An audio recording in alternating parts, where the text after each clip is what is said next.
ओम नमो नारायणाय नमः।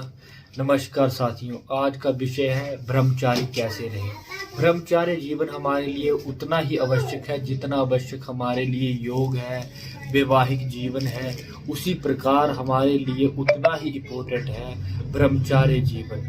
अगर हम ब्रह्मचारी रहेंगे, अपने परिवार, अपने मतलब जो सराउंडिंग एरिया है, नेचर से जुड़े रहेंगे, क्योंकि हमारा जो वीर्य है वो भी हमारे साथ अगर शरीर के अंदर है तो हम सुपुर्द तर्क रहते हैं, परंतु जब हम उसको अनावश्यक रूपों से खत्म करते हैं तब हमारे शरीर में बहुत सारी बीमारियां लगती हैं। हम एकाग्रता नहीं रखते, हमारी दृष्टि कमजोर हो जाती है। वैसे ही जैसे अगर ब्रह्मचार्य का पालन करना है तो आपको अपने परिवार में, अपने समाज में एक अच्छी सोच के साथ रहना पड़ता है।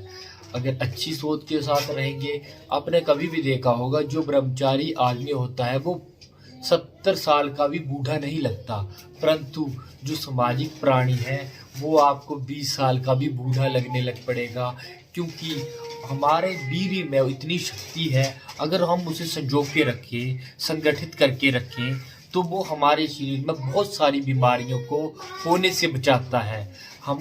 अगर आप देखिए, जब ब्रह्म ऋषि ने सोचा कि मैं ब्रह्मचार्य का पालन छोड़कर एक संतान की प्राप्ति करूंगा, तो उन्होंने 1000 साल तक ब्रह्मचार्य का पालन किया।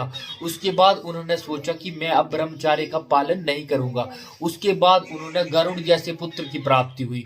अगर आप 5 साल तक भी ब्रह्मचार्य का पालन करते हैं और उसके बाद आप संतान प्राप्ति करते हैं तो आप एक योगी पुत्र की उत्पत्ति कर सकते हैं। आपका पुत्र योगी होगा, एक अध्यात्म रूप से जुड़ा होगा, उसमें इतनी शक्ति होगी। आप सोचिए, अगर हम जिसे घर्षण करके हम उसको खत्म करते हैं, घर्षण करके हम ऐसी वीर्य को बहाते हैं, अगर उसको संजो कर रखें, उसको संजो कर रखने के बाद हमारे शरीर में इतनी शक्ति आ जाएगी कि आप उसका अनुभव भी नहीं कर सकते हैं। एक योगी के पास सिद्धियों से ज्यादा है, उसके शरीर में इतना वीर्य की शक्ति होती है कि वो किसी भी चीज को, होने वाली चीज को अनुभव कर सकता है।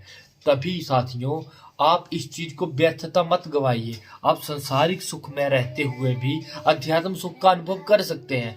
उसके लिए आपको ब्रह्मचार्य का पालन करना चाहिए। ऐसा नहीं है कि हमारे हिंदू समाज में ऐसे व्यक्ति नहीं है जो ब्रह्मचार्य का पालन नहीं करते।